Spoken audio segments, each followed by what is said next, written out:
Ang babaeng ito, si Hong Yaong, ay isang driver for hire. Hindi niya inasahan na gusto ng kanyang customer magpakamatay dahil sa problema sa trabaho. Si Hong Yaong ay ayaw ng gulo at pinayuhan ang customer na bumaba. Ngunit matapos magmura at masaktan ang babae, nawalan siya ng balanse at nahulog. Lubos na nag-alala si Hong Yaong, kaya tumalon din siya ng walang pag-aalinlangan. Pagkatapos, nakatanggap siya ng tawag mula sa kanyang matalik na kaibigan, si Jang Yoon, at noon niya lang naalala na nakalimutan niya ang panonood ng performance ni Jang Yoon. Ikinuwento niya kay Jang Yoon ang kanyang malas na araw. Sinisi siya ni Jang Yoon dahil sa pagtatangkang magligtas ng tao kahit hindi siya marunong lumangoy. Sa kabutihang palad, pareho silang nailigtas ng rescue team, kung hindi ay hindi nila alam kung ano ang mangyayari. Biglang umulan ng malakas. Nilakad ni Hong Yaong ang convenience store para bumili ng payong at pagkain. Nakakalungkot, ang pera niya ay sapat lang para sa pagkain. Kinailangan niyang iwan ang payong. Isang lalaki ang lumabas na may hawak ng payong na kakaiwan lang niya. Nakita ng lalaki na wala siyang payong at buong kabaitan na inalok ito sa kanya. Hindi hinintay na tumanggi si Hong Yaong, isinabit ng lalaki ang payong sa hawakan ng pinto at dumiretso sa ulan. Tinabol siya ni Hong Yaong, ibinalik ang payong sa lalaki at tumakbo palayo. Habang tumatakbo siya sa isang maliit na kalye, biglang may bumunggo sa kanya na isang kotse. Tiningnan ni Hong Yaong ang ilaw ng kotse at may mga nakakatakot na imahe ang lumabas sa kanyang isip. Napatayo siya at natulala. Sa kabutihang palad, mabilis ang reaksyon ng lalaki, kaya niyakap niya ito at bumagsak sa lupa. Sinisi ng lalaki si Hong Yaong dahil hindi tumitingin sa daan.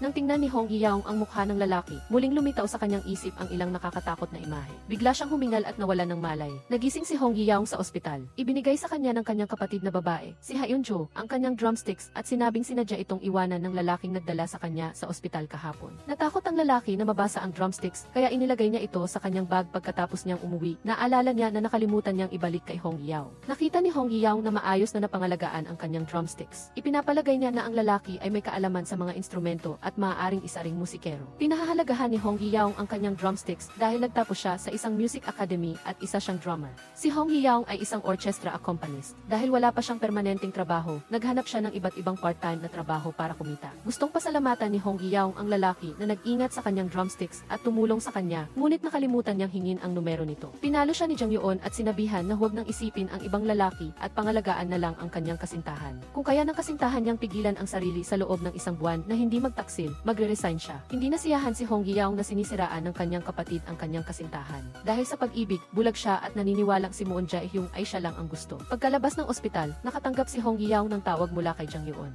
Ang campus ng paaralan ay nag-interview para sa isang drummer. Inabisuhan niya si Hong Yaong na dumalo sa interview. Nagmamadali si Hong Yaong sa orchestra na may hawak na drumsticks. Pinilit niya ang kanyang sarili na kumalma at lubos na nag-enjoy sa musika. Gayunpaman, masyadong nadala si Hong Yaong sa pagtugtog, kaya't hindi niya napansin na lumipad ang kanyang drumsticks. Sinubukan niyang abutin ito, ngunit sa kasamaang palad ay napilayan siya ng paa, na naging sanhi ng kanyang pagkahulog sa entablado. Nakilala ng konduktor si Hong Yaong. Natawa siya sa nakakahiyang sitwasyon ng dalaga. Nalungkot si Hong Yaong dahil sa pagkapahiya sa harap ng maraming tao. Nang gabing iyon, pinahirapan na naman siya ng insomnia. Alas 3 na ng madaling araw ay gising pa rin siya sa kama. Gusto ni Hong Yaong marinig ang boses ni Moon Jae-hyung. Ngunit ang mga mensahe na ipinadala niya kay Moon Jae-hyung sa araw ay hindi pa rin nasasagot. Kinabukasan, pumunta si Hong Yaong sa convenience store para kumain ng instant noodles. Muli niyang nakita si Jang Yoon, ang lalaking nagdala sa kanya sa ospital. Bago umalis, iniwan ni Jang Yoon ang kanyang numero ng telepono kay Hong Yaong, sinabing naghahanap siya ng part-time na trabaho at kayang gawin ang lahat ng uri ng gawaing bahay, tulad ng pagdadala ng mabibigat na gamit, pagbili ng gamot kapag may sakit, o pakikipag-usap kapag may insomnia. Dahil sa insomnia, natukso si Hong Yaong sa huling alok, ngunit hindi niya napansin ang nakatagong tingin ni Jang Yoon. Para matulungan si Hong Yaong na makalimutan ang kalungkutan sa pagkabigo sa interview, inimbitahan siya ni Jang Yoon sa isang class reunion. Pumunta si Hong Yaong sa reunion ng klase at masayang nakasama ang kanyang mga kaibigan. Nag-usap sila tungkol sa kanilang mga trabaho. Nahiya si Hong Yaong dahil wala siyang maipagmalaki. 17 beses na siyang bumagsak sa mga interview. Karaniwan, kumikita siya ng pera bilang isang driver for hire. Kahapon pa nga ay nadapa siya at dumugo ang ilong niya sa interview. Ngunit hindi niya inalintana ang mga bagay na iyon. Mayroon pa rin siyang pangarap at isang kasintahan na nagmamahal sa kanya. Nagpalakpakan ang lahat at pinuri si Hong Yaong sa kanyang katatagan. Ngunit nang pumasok siya sa banyo, nakatanggap ang lahat ng group message. May nagpadala ng litrato ng kasintahan ni Hong Yaong na nagtataksil. Nakita ng lahat na papalabas na siya, kaya dali-dali nilang itinago ang kanilang mga telepono. Napansin ni Hong Yaong na naging kakaiba ang kapaligiran. Ang mga kaklase ay tila sinasadya na hindi ipakita sa kanya ang telepono. Kinuha niya ang telepono at nakita lamang sa mensahe na nakasulat ang tagpo ng pagtataksil ng violinist na si Hyunjo at sa ibaba nito ay ang larawan ni Hyunjo at Moon Jae-hyung na papasok sa hotel. Nataranta si Hong Hye-young kaya tumakbo siya sa banyo at sumuka. Sa kanyang pag-uwi, napadaan siya sa isang Korean eating restaurant. Naalala niya ang mga sandaling magkasama sila ni Moon Jae-hyung na masayang nagpapakain sa isa't isa. Dahil sa kakulangan sa pera, nag-order lang siya ng isang serving, nagsinungaling na nagda-diet siya at umupo sa tapat ni Moon Jae-hyung habang kumakain ito. Noong panahong iyon, inakala niya na sapat na ang pag-ibig para mabusog at ang pag-ibig nilang dalawa ay magtatagal. Hindi niya inakala na siya ay tataksilan. Nasaktan si Hong Hye-young. Sa kabila ng mga tingin ng mga dumadaan, pumiga siya sa harap ng kainan, umiiyak at kumakanta. Dumaan si Jang Yeon, hinila siya at inutusan siyang umuwi kaagad at huwag mag-ingay sa buong kapitbahayan dahil sa kalasingan. Nalulungkot si Hong Hye-young at hindi nasiyahan sa pagiging pinupuna, kaya sinampal niya si Jang Yeon at tinanong kung niloloko ba siya nito. Para patunayan na hindi siya tanga na dapat pagtawanan, hinilan niya ang pantalon ni Jang Yeon at sinabing matulog sila ng isang gabi. Kinabukasan, nagising si Hong Hye-young sa tunog ng telepono. Ang tumawag ay walang iba kundi si Hyunjo, ang babaeng nakarelasyon ng kanyang kasintahan. Pumunta si Hong Hye-young sa pinag-usapan nilang lugar. Diretsong sinabi ni Hyunjo na ayaw ni Moon Jae-hyung makipaghiwalay kay Hong Hye-young.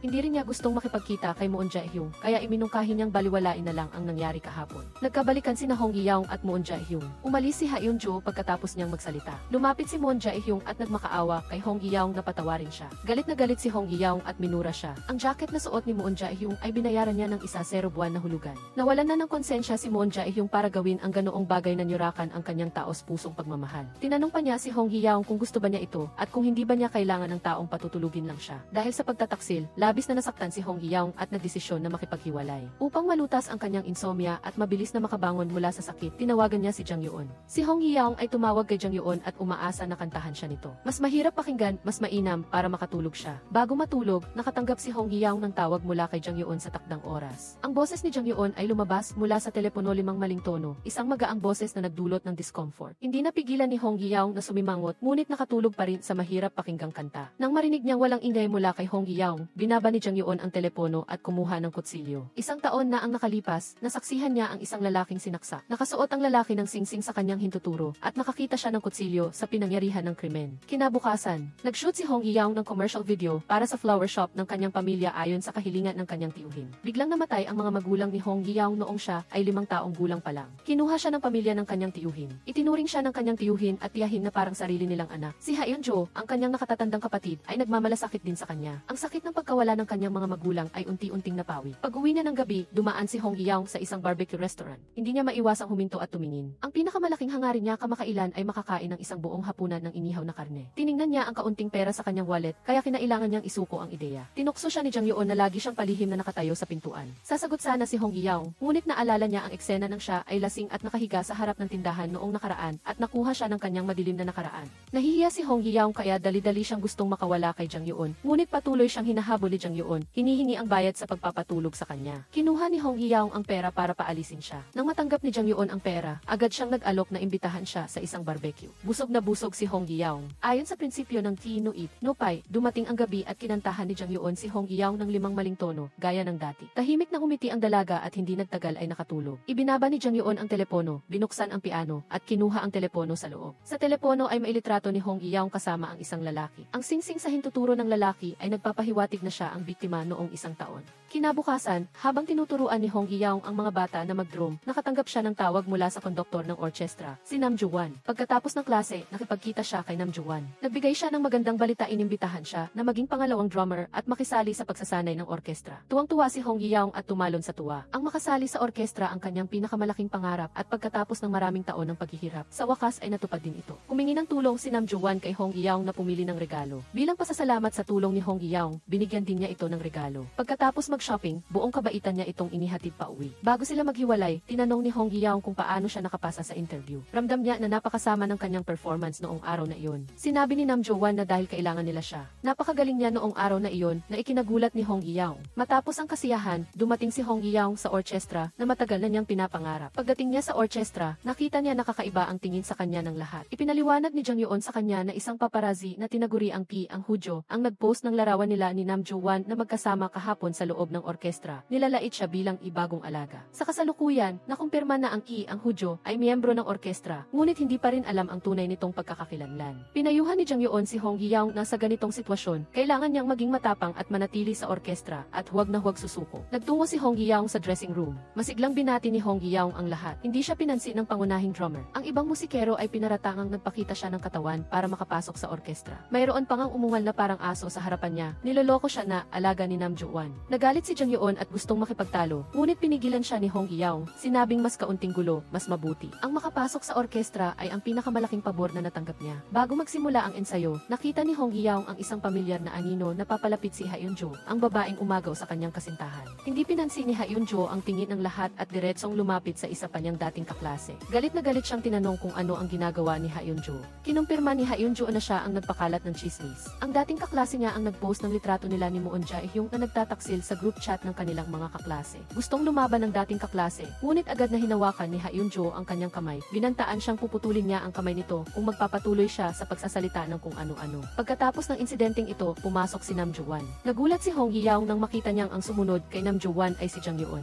Ipinakilala ni Nam Joo-wan ang tatlong bagong miyembro ng orchestra, ang percussionist na si Hong Hee-young, ang violinist na si Ha-eun-jo, at ang guest pianist na si Jang Yeon. Nagsimula na ang formal na ensayo. Dahil sa kaba, patuloy na nagkakamali si Hong Hee-young na ikinainis ng lahat. Nang makita ito ni Nam Joo-wan, ipinahayag niya na tapos na ang ensayo para sa araw na iyon. Sinisisi ni Hong Hee-young ang sarili na wala siyang silbi at lumubog ang kanyang kalooban. Naglakad siya patungo sa convenience store sa kapitbahayan. Muli niyang nakita si Jang Yeon. Wala siyang ganang makipag-usap kay Jang Yeon at tinanggihan pa niya ang serbisyo nitong pagkanta sa gabi. Kasabay nito, umuwi si Nam Joo-wan at nakita si Ha-eun-jo na naghihintay sa kanya. Nagtapat si Ha-eun-jo na nakipagtalik siya sa kasintahan ni Hong Hee-young na naging dahilan ng paghihiwalay ng dalawa. Ginawa niya ito para paghigantihan si Hong Hee-young dahil napansin niyang labis ang pagmamalasakit ni Nam Joo-wan kay Hong Hee-young. Maging ang interview na ito ay sinadya para makasali si Hong Hee-young sa orkestra. Nagtataka siya kung bakit, simula nang maaksidente si Hong Hee-young isang taon na ang nakalipas. Hindi sinagot ni Nam Joo-wan ang tanong, niyakap si Ha-eun-jo at hinalikan sa labi. Kinabukasan, lumabas si Hong Hee-young para mag-ensayo. Muling lumitaw si Jang Yeon, sinabing kilala niya ang isang senior percussionist at ihahatid siya para makipagkita dito. Naniwala si Hong Hee-young at pagdating nila sa lugar, nalaman niyang sinadya pala siyang dalhin ni Jang Yeon para maghiking. Naiinis si Hong Hee-young dahil nalinlang siya, ngunit umakyat na si Jang Yeon sa bundok. Gustong isakay si Hong Hee-young sa cable car. Matapos ang paulit-ulit na pagtawag ni Jang Yeon, napilitan siyang sumama sa kanya sa bundok. Sa wakas, nakarating sila sa cable car station. Sa kasamaang palad, kasalukuyang iniinspeksyon ang cable car at hindi ito nagdadala ng mga pasahero ngayong araw. Naghahanda na si Hong Hee-young na bumaba ng bundok. Sinabi ni Jang Yeon na bukas ng umaga ay sasakay sila ng cable car. Ang pahayag na ito ay pamilyar kay Hong Hee-young.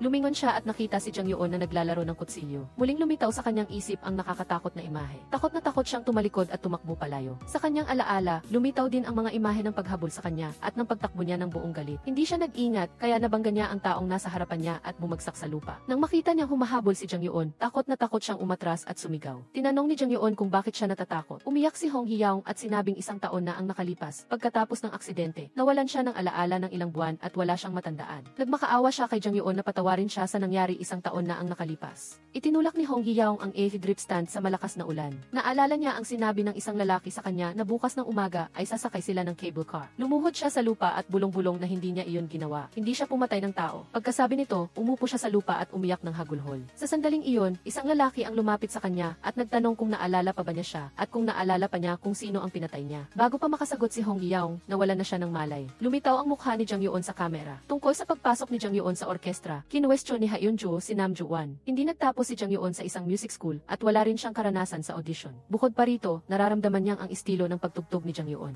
Ang estilo ng pagtugtog ni Jang Yeon ay halos katulad ng sa isang kakilala niya. Naniniwala siya na pareho ang nararamdaman ni Nam Joo-wan. Marahil, ito ang dahilan kung bakit pinayagan ni Nam Joo-wan si Jang Yeon na sumali sa orkestra. Ngumiti si Nam Joo-wan at sinabing napakayaman ng imahinasyon ni Ha-eun-jo at tumanggi siyang ipagpatuloy ang pag-uusap tungkol sa paksang iyon. Matapos ihatid si Hong Hee-young na nawalan ng malay sa kanyang kapatid na babae na isang doktor, umuwi si Jang Yeon at paulit-ulit na pinanood ang interview video ni Ha-eun-jo. Sinabi ni Ha-eun-jo na ang kanyang motibasyon para maging doktor ay dahil sa kanyang pinsan noong bata pa siya, na dahil sa pagkamatay ng kanyang mga magulang ay naapektuhan at nagkaroon ng aphasia. Isang taon na ang nakalipas, nagkaroon muli ng malaking aksidente ang pinsan niya. Kumigit kumulang isang buwan pagkatapos ng aksidente, hindi na ito nakapagsalita at nagkaroon pa ng sekwela, kaya hanggang ngayon ay hindi pa rin niya matandaan ang sitwasyon noon. Kahit hanggang ngayon, nakakaranas pa rin siya ng insomnia at mga bangungot. Labis siyang nalulungkot dahil hindi niya matulungan ang kanyang kapatid bilang isang doktor. Di nagtagal, nagising si Hong Hee-young sa ospital at nakatanggap ng tawag mula sa orkestra. Nagmamadali siyang pumunta doon at at sinabihan na tinanggal na siya sa trabaho. Labis na nalungkot si Hong Yaong at umiyak buong gabi sa bahay. Sa kabila ng kalungkutan, nagpatuloy pa rin siya sa buhay. Pagkatapos niyang turuan ang mga bata, nakatanggap siya ng maraming mensahe mula sa kanyang dating kasintahan na nag-imbita sa kanya na manood ng kanyang street dance performance. Dumalo si Hong Yaong sa performance at nakita ang kanyang dating kasintahan na kumakanta at sumasayaw sa entablado.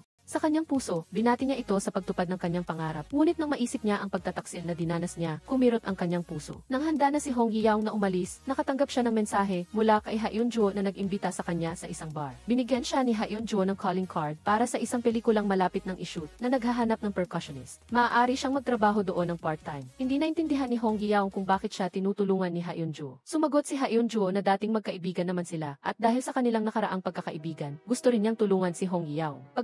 Pagkaalis ni Ha Eun-jo sa bar, lumitaw si Jang Yeon sa tabi ni Hong Yaong. Nagtataka si Hong Yaong kung bakit siya laging sinusundan ni Jang Yeon. Mukhang interesado siya kay Jang Yeon. Inamin ni Jang Yeon na interesado talaga siya kay Hong Yaong. Ayaw siyang kausapin ni Hong Yaong. Sumakay siya ng taxi at umalis. Tiningnan ni Hong Yaong si Jang Yeon na nakatayo sa tabi ng kalsada. Nakaramdam siya ng pagdududa. Paano niya nalaman na nasa bar siya at paano siya nakapunta doon? Pagka-uwi niya, nag-online siya para maghanap ng impormasyon tungkol kay Jang Yeon pero wala siyang nakitang kapaki-pakinabang. Sa sandaling ito, narinig niya ang sunod-sunod na tunog ng piano mula sa ibaba. Gusto niyang hanapin ang kapitbahay niyang si Jang Yeon para ayusin ang problema. Pagkakatayo pa lang niya, nakita na niya ang mga bakas ng paa at dugo sa sahig. Napagtantong may nakapasok sa bahay niya, agad siyang nawalan ng kontrol. Nag-doorbell siya sa bahay ni Jang Yeon. Napansin niyang akmang-akma ang sukat ng sapatos ni Jang Yeon sa bakas ng paa, lalo na't may sugat pa si Jang Yeon sa daliri. Ang lahat ng ebidensya ay nagtuturo na posibleng si Jang Yeon ang magnanakaw na pumasok sa bahay niya. Naalala ni Hong Yaong ang bawat sandali ng kanilang pagkikita ni Jang Yeon. Laging lumalabas si Jang Yeon sa tabi niya nang walang dahilan at sinasadya pa nitong lumipat sa ibabang palapag ng bahay niya. Tila mula pa sa simula ay gusto na niya itong lapitan.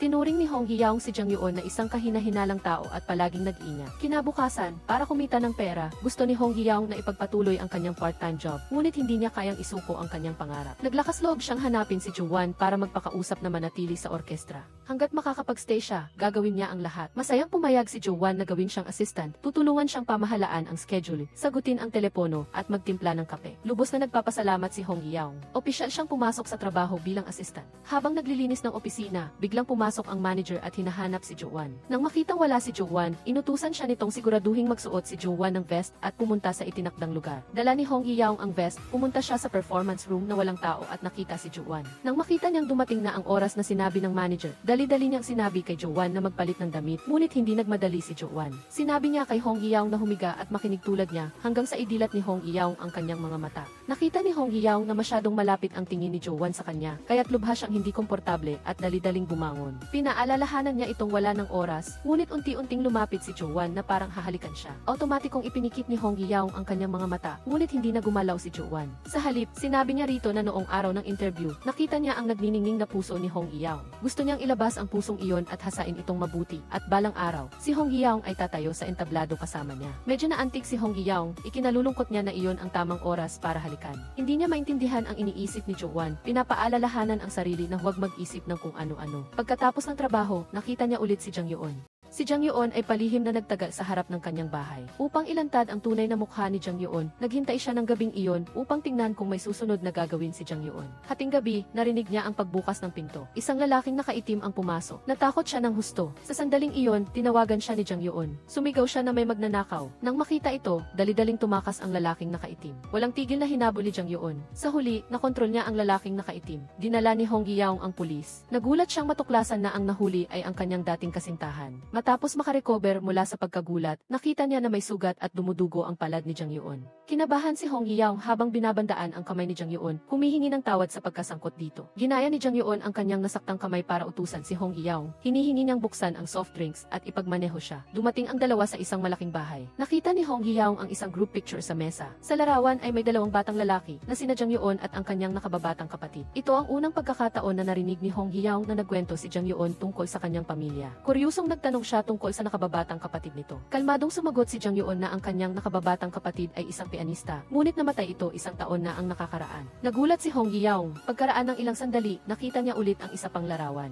Sa larawan ay isang batang lalaki. Nang hawakan niya ang larawan, nagulantang si Hong Yeong nang muling sumagi sa kanyang isipan ang alok na sumakay sa cable car. Nabitiwan niya ang frame ng larawan, nabasag ito sa sahig. Kasabay nito, may ilang dating alaala siyang naalala. Inutusan siyang sunduin sa airport ang isang pianista na nagngangalang DC An. Hawak niya ang karatula, tinanong ang bawat isa, ngunit tahimik na lumapit si DC An sa kanya, sinabing siya ang kailangan niyang sunduin. Sa sandaling ito, ang mukha ng pianistang si DC An ay tumugma sa mukha ng batang lalaki sa larawan. Tiningnan ni Hong Yeong si Jang Yeon at tinanong ang pangalan ng kanyang kapatid. Sumagot si Jang Yeon na ang pangalan ng kanyang kapatid ay Do Si An. Tinanong ni Jang Yeon si Hong Yeong kung kilala niya si Do Si An. Umiling si Hong Yeong. Ngayon ang unang pagkakataon na narinig niya ang pangalang iyon. Sinabi ni Hong Yeong na aksidenteng nabutas ang kanyang paa ng bubog ng frame ng larawan. Maingat na ginamot ni Jang Yeon ang kanyang sugat. Pagkatapos, dinala ni Jang Yeon si Hong Yeong para magmuon gazing. Nagtanong si Hong Yeong tungkol sa sanhi ng pagkamatay ng kanyang kapatid. Sinabi ni Jang Yeon na pinatay ang kanyang kapatid ng nobya nito. Nagkaroon sila ng aksidente sa kotse, namatay ang kanyang kapatid, habang ang nobya nito ay ligtas at walang sugat. Taos pusong sinabi ni Hong Yeong na 1 taon na ang nakakaraan, nagkaroon din siya ng aksidente sa sasakyan, ngunit nawalan siya ng alaala sa panahong iyon at wala siyang matandaan.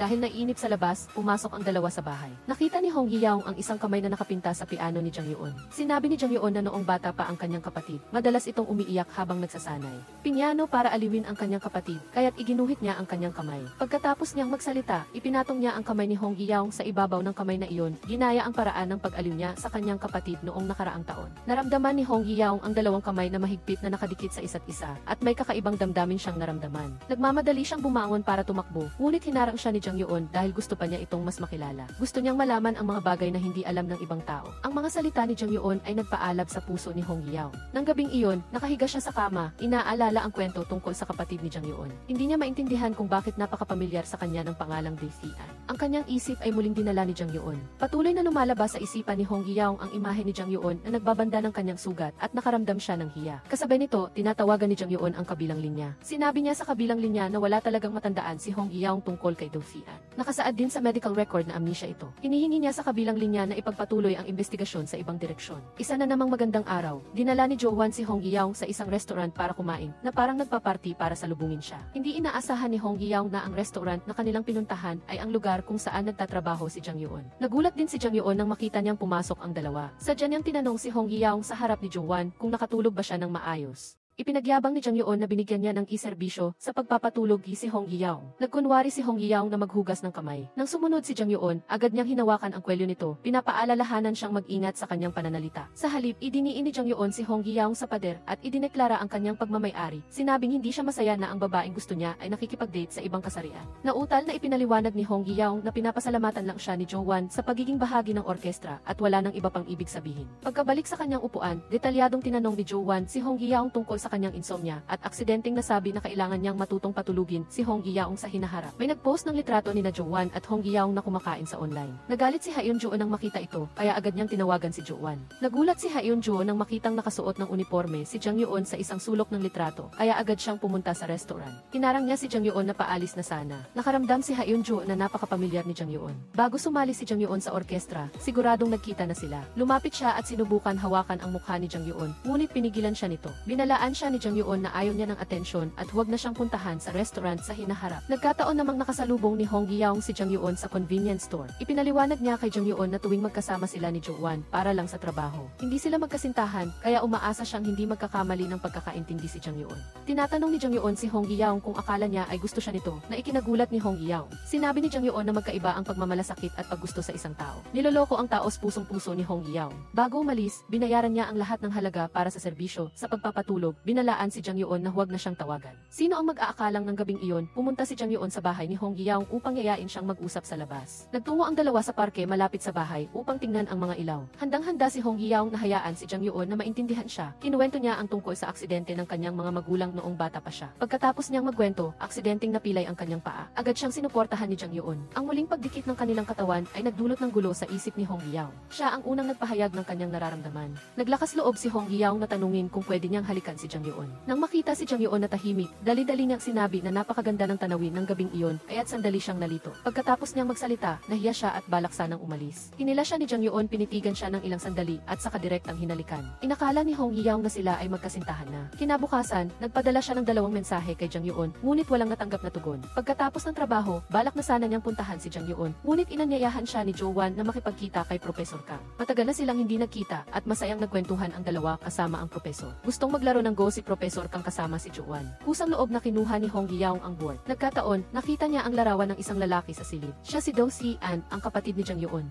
Nahuli ni Jo-wan si Hong Hee-young na matagal na sa labas, kaya't pumasok siya upang hanapin ito. Tinanong ni Hong Hee-young kung kilala niya ang nasa litrato. Isang taon na ang nakalipas, nakita si Do Si-an na duguan at nakahiga sa malakas na ulan. Isang lalaki ang lumapit sa kanya. Tinanggal ng lalaki ang kanyang maskara at inihayag ang kanyang mukha na si Jo-wan. Itinago ni Jo-wan ang mga alaala ng araw na iyon ng ulan at nagsinungaling na si Do Si-an ay dati niyang kasamahan sa orkestra. Nakalimutan na ni Hong Hee-young na dati siyang may koneksyon kay Do Si-an. Tinanong niya si Song Jae-hwang kung nabanggit niya si Do Si-an bago siya nagkaroon ng amnesia. Sinabi ni Song Jae-hwang na naging assistant siya ni Do Si-an noon at pinasundo pa nga siya ng konduktor sa airport. Wala talagang matandaan si Hong Hee-young tungkol kay Do Si-an. Ngunit sa kasalukuyan, may isa pa siyang inaalala. Simula nang halikan siya ni Jang Yeon, hindi na ito sumasagot sa kanyang mga mensahe. Nang magkita sila sa orkestra, kusang loob siyang bumati kay Jang Yeon, ngunit tila iniiwasan siya nito. Malungkot na nagmumuni-muni si Hong Hee-young sa banyo. Nang paalis na siya, nakita niyang may taong nawalan ng malay sa banyo. Inangat niya ang buhok ng tao at natuklasan na si Ha Eun-jo pala ito. Dinala niya si Ha Eun-jo sa ospital. Doon lang niya nalaman na may tendinitis at myositis si Ha Eun-jo at madalas gumamit ng pain reliever para maibsan ang sakit. Pinayuhan ni Hong Hee-young si Ha Eun-jo na magpahinga ng ilang panahon, ngunit hiniling ni Ha Eun-jo na panatilihin niya itong sikreto at huwag na huwag sabihin kay Jo-wan.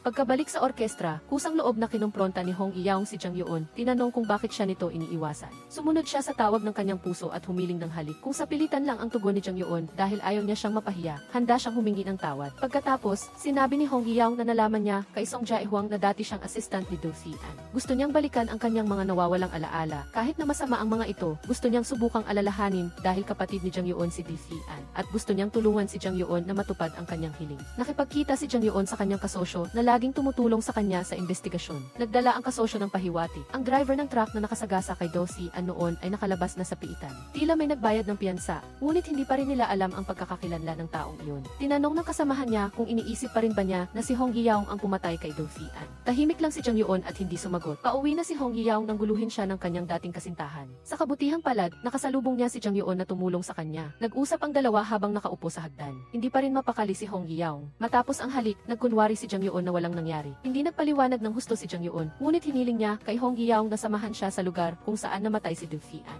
Dahil gustong balikan ni Hong Hee-young ang kanyang mga alaala, posibleng magising ang mga ito kung pupunta siya sa mga lugar na may kaugnayan kay Do Si-an. Bumili si Jang Yeon ng isang baukwet ng bulaklak at dinala si Hong Hee-young sa lugar kung saan namatay si Do Si-an. Ngayon ang anibersaryo ng kamatayan ni Do Si-an. Nakakaawa na kinailangan ni Do Si-an na wakasan ang kanyang buhay sa liblib na lugar na ito. Sinabi ni Jang Yeon na 4 na oras matapos ang aksidente ni Do Si-an, sumuko ang driver ng truck. Sinabi niya na dahil sa malakas na ulan noon, hindi niya napansin na nasagasaan niya si Do Si-an. Nang makita niyang may dugo sa kotse, saka lang siya nagulat sa pulisya. Tinanong ni Hong Hee-young kung bakit sinabi noon ni Jang Yeon na pinatay si Do Si-an ng kanyang nobya. Sinabi ni Jang Yeon na ang nobya ni Do Si-an ay natagpuan sa ibang lugar kinabukasan at kumatos siya noon. Hindi naintindihan ni Hong Hee-young kung buhay pa ang nobya, bakit hindi tinanong ni Jang Yeon kung ano ang nangyari ng araw na iyon. Naalala ni Jang Yeon ang kanyang mga alaala 1 taon na ang nakalipas. Sinabi ng kasamahan na nagkaroon ng amnesia si Hong Hee-young. Nang walang pahayag mula kay Hong Hee-young, hindi nila matukoy kung naroon nga si Hong Hee-young sa pinangyarihan ng aksidente. Ngunit nasa kotse ni Do Si-an ang bag ni Hong Hee-young.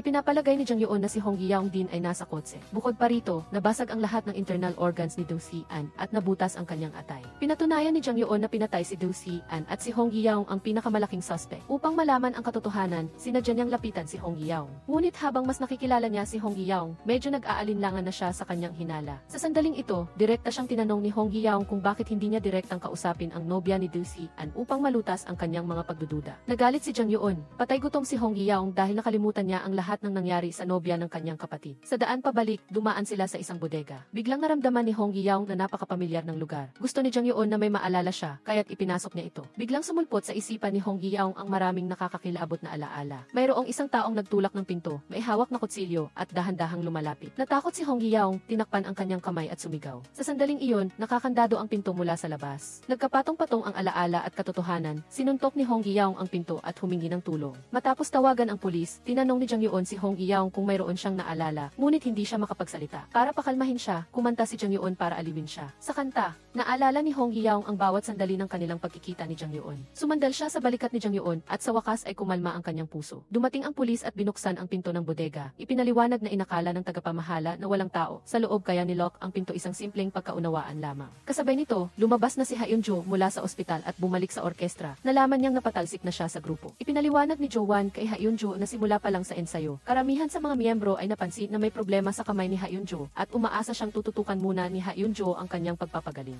Bukod sa pagpapatalsik sa kanya, hindi siya masaya sa pabago-bagong ugali ni Jo-wan, kaya't kusa niyang hinalikan si Jo-wan. Inihatid siya ni Jo-wan pauwi, sinabihan siyang matulog ng mahimbing. Nakita ni Ha-Eun-jo na paalis na si Jo-wan, kaya't sinabi niya ang sikretong matagal na niyang itinatago sa kanyang puso. Isang taon na ang nakalipas, noong araw na tumutugtog sila kasama si Do Si-an, biglang nawala si Jo-wan. Patay ang kanyang telepono, kaya hula niya ay pinuntahan ni Jo-wan si Do Si-an. Nang araw na iyon, nakita niya si Hong Yaong na sumakay sa kotse ni Do Si-an. Pagkatapos, namatay si Do Si-an at nagkaroon ng amnesia si Hong Yaong. Simula noon, labis na interesado si Jo-wan kay Hong Yaong na nagdulot ng kanyang pagdududa. Ang buong pangyayari ay may kaugnayan kay Jo-wan. Pinatunayan ni Jo-wan na natulog siya sa bahay ng araw na iyon at hiniling kay Ha-Eun-jo na huwag mag-isip ng kung ano-ano. Kinagabihan, nakatanggap si Hong Yaong ng isang misteryosong tawag. Matapos niyang sagutin, walang nagsalita sa kabilang linya. Natakot siya kaya hindi siya makatulog, kaya't naghanap siya kay Jang Yoon upang makipag-usap. Ginawang pabor ni Hong Yaong na tugtugin ni Jang Yoon ang isang kanta para sa kanya. Tinupad ni Jang Yoon ang kanyang kahilingan, lubos na nalubog sa musika. Ngunit nakita ni Hong Yaong na may nalaglag na larawan mula sa sheet musikang mga nasa larawan ay siya at si Do Si-an. Nakita ni Hong Yaong ang kanilang matalik na larawan ni Do Si-an at hula niya na siya ang nobya ni Do Si-an. Kasabay nito, pinaghihinalaan niya na matagal nang nakita ni Jang Yoon ang larawan at sadyang lumapit sa kanya mula pa sa simula. Nagsinungaling si Jang Yoon, sinabing ito ang unang pagkakataon na nakita niya ang larawan. Noong nabubuhay pa si Do Si-an, mayroon siyang ugali na itago ang mga larawan kasama ang kanyang pamilya. Kapag natuklasan ng pamilya, ituturing itong sorpresa para sa isa't isa. Pinaniwalaan ni Hong Yaong ang mga salita ni Jang Yoon at kinuha niya ang larawan. Gusto ni Hong Yaong na maalala ang relasyon niya kay Do Si-an. Medyo nagtataka si Hong Yaong kung bakit magkapatid sila ni Do Si-an pero magkaiba sila ng apelyido. Ikinuwento ni Jang Yoon na noong 10 taong gulang siya, iniwan ng kanyang ina si Do Si-an at lumipat sila ng bahay. Pagkatapos, sinundan ni Do Si-an ang apelyido ng kanyang ina habang siya ay nanatili sa kanyang ama. Ang kanyang ama ay abala sa trabaho at bihira silang magkita ng kanyang ama sa buong taon. Kaya't madalas siyang nakakaramdam ng pag-iisa. Naawa si Hong Yaong nang makita niyang umingiti si Jang Yoon habang ikinukwento ang kanyang malungkot na kwento. Tinapik niya ang balikat ni bilang pag-aliw, na para bang inaaliw niya ang isang 10 taong gulang na bata. Isang taon, habang ipinamamahagi ni Hong Yaong ang mga materyales sa mga miyembro ng orkestra, kasama rito ang album ng isang piano star na gusto niya. Alam na alam ng mga senior ang kwento ng piano star na ito. Sinabi kay Hong Yaong na ang taong ito ay ina ni Moon Jae-hyung. Noong panahong iyon, may bulong-bulungan na si Moon Jae-hyung ay isang ilihitimong anak, kaya't nang mamatay si Moon Jae-hyung, walang libing na idinaos. Pagkatapos, kumalat ang bulong-bulungan na ang ama ni Moon Jae-hyung, sa pagnanais na maghiganti sa kanyang asawa, ay nagpanggap na aksidente sa trapiko upang patayin si Moon Jae-hyung. Hindi inaasahan ni Hong Yaong na ang pamilya ni Jang Yoon ay may ganoong kwento. Lalo siyang naawa sa kapalaran ni Jang Yoon. Nalaman ni Nam Jo-wan na si Jang Yoon ay nakatatandang kapatid ni Moon Jae-hyung, kaya't binalaan niya si Jang Yoon na lumayo kay Hong Yaong dahil ayaw niyang maalala ni Hong Yaong ang anumang masakit na alaala. Ngunit sa mata ni Jang Yoon, ito ay isang mapanlinlang na kilos. Nang panahong iyon, natagpuan ng pulisya ang bag ni Hong Yaong sa kotse ni Moon Jae-hyung. Pagkatapos, dumating si Nam Jo-wan upang salubungin siya. Naghinala si Nam Jo-wan na nag-aalala si Hong Yaong na maalala ang mga alaala ng araw na iyon at matukoy na si Jang Yoon ang pumatay kay Moon Jae-hyung. Kaya't sinubukan niyang pigilan si Jang Yoon na makipag-ugnayan sa anumang bagay na may kaugnayan sa nakaraan. Galit na ibinuhos ni Nam Jo-wan ang isang baso ng tubig sa mukha ni Jang Yoon. Pagkatapos umuwi, natagpuan ni Nam Jo-wan ang video habang si Jang Yoon ay sumasailalim sa paggamot. Noong panahong iyon, patuloy na nananaginip si Hong Yaong ng isang panaginip kung saan tumatakbo siya sa ulan. May hawak na balisong sa kanyang kamay, ngunit ang kanyang kamay ay puno ng dugo. Pagkatapos makita ang video, natakot si Nam Jo-wan. Upang hindi mapakinabangan ng iba ang kanyang kahinaan, tinanggal niya ang video. Nang gabing umuwi si Hong Yaong, nakita niya muli ang mga bakas ng paa sa sahig at ang litrato niya at ni Moon Jae-hyung sa dingding. Nawala, akala niya ay gawa na naman ito ng kanyang dating kasintahan, kaya hindi niya pinansin. Kinabukasan, napilitan si Hong Yaong na sundin ang tiyahin niya at lumabas para makipag-date. Pagdating niya sa pinto, nakasalubong niya si Jang Yoon. Tinukso siya ni Jang Yoon na hindi siya makalakad ng maayos kapag nakasuot ng mataas na tako. Upang patunayan ito, bumaba si Hong Yaong sa hagdan. Gaya ng inaasahan, naisnay siya at inalalayan ni Jang Yoon. Inaasahan ni Jang Yoon na hindi siya masaktan habang nakikipag-date. Bago niya nakilala ang kanyang date, pinuntahan ni Hong Yaong ang kanyang dating kasintahan at sinabihan itong ibalik ang litrato. Nagulat si Moon Jae-hyung, hindi siya pumasok sa bahay ni Hong Eui-young para kunin ang litrato. Ngayon ay si Hong Eui-young naman ang nagdududa. Hindi rin siya nakapag-concentrate nang makipagkita siya sa kanyang date. Sa huli, prank kanyang sinabi na mayroon na siyang mahal at napilitan lang siyang makipag-date ng kanyang pamilya. Matapos magpaalam sa kanyang date, nagpunta si Hong Eui-young at Jang Yeon para maglibang. Kumain sila, naglaro at nagkaroon ng masayang araw. Ngunit pagdating niya sa pinto ng kanyang bahay, narinig ni Hong Eui-young ang tugtog mula sa kanyang bahay. Sigurado siya na hindi niya binuksan ang music player bago siya umalis at wala rin siyang kasalukuyang tumutugtog na music disc. Sinabi niya kay Jang Yeon na may pumasok sa kanyang bahay kahapon at ngayon. Nabatid ni Jang Yeon ang kalubhaan ng problema at sinabihan si Hong Eui-young na manatili muna sa bahay niya habang pinapalitan ang lock, pagkatapos ay bumalik. Pagkatapos matulog ni Hong Eui-young, lumabas si Jang Yeon para makipagkita sa kanyang kasamahan. Sinabi ng kasamahan sa kanya na nakuha na nila ang unang pahayag ni Hong Eui-young, 1 taon na ang nakalipas. Noong panahong iyon, labis na nagulo ang isip ni Hong Eui-young, ngunit sinabi niyang tila sinaksak niya ang isang tao. Umuwi si Jang Yeon, kinuha ang album ng litrato na matagal na niyang iniingatan, tiningnan ang litrato ni Hong Eui-young at naalala ang mga larawan nilang magkasama. Hindi niya napigilan ang pagluha. Mahimbing ang tulog ni Hong Eui-young kagabi. Nang makita niya si Jang Yeon na gumagawa ng kape para sa kanya, naramdaman niya na siya ay napapalibutan ng kaligayahan. Napatunayan niyang gusto niya si Jang Yeon. Ayaw ni Hong Eui-young na palampasin ang pagkakataong ito, kaya naglakas loob siyang umamin kay Jang Yeon. Ngunit sinabi ni Jang Yeon na bukod sa mga sugat mula sa banggaan, mayroon ding saksak sa katawan ng namatay na si Moon Jae-hyung. Posible na siya ang pumatay kay Moon Jae-hyung. Masakit niyang inamin na kahit siya ang babaeng mahal niya, maaari rin siyang ang nakasakit sa kanyang kapatid. Hindi makapaniwala si Hong Eui-young na siya ang pumatay kay Moon Jae-hyung. Bukod pa rito, wala siyang anumang alaala tungkol sa romantikong relasyon nila ni Moon Jae-hyung. Naghinala si Jang Yeon na dahil ito sa paulit-ulit na pagbanggit ni Moon Jae-hyung kay Hong Eui-young. Ang litrato nilang magkasama ay medyo matalik, hindi mukhang magkaibigan lang. Inakala ni Hong Eui-young na ito ay dahilan lamang na ginamit ni Jang Yeon upang tanggihan ang pagdidate. Sinabi ni Jang Yeon sa kanya na noong araw ng insidente, ang bag ni Hong Eui-young ay nasa kotse ni Moon Jae-hyung na nagpapatunay na magkasama sila noon. Ngunit sa lugar kung saan siya nawala ng malay ay may nakitang kutsilyo na may dugo na pinaghihinalaang siyang ginamit na sandata sa pagsaksak sa kanyang kapatid. Pagkatapos, balak ng pulisya na ituring ang aksidente bilang pagtakas mula sa pinangyarihan.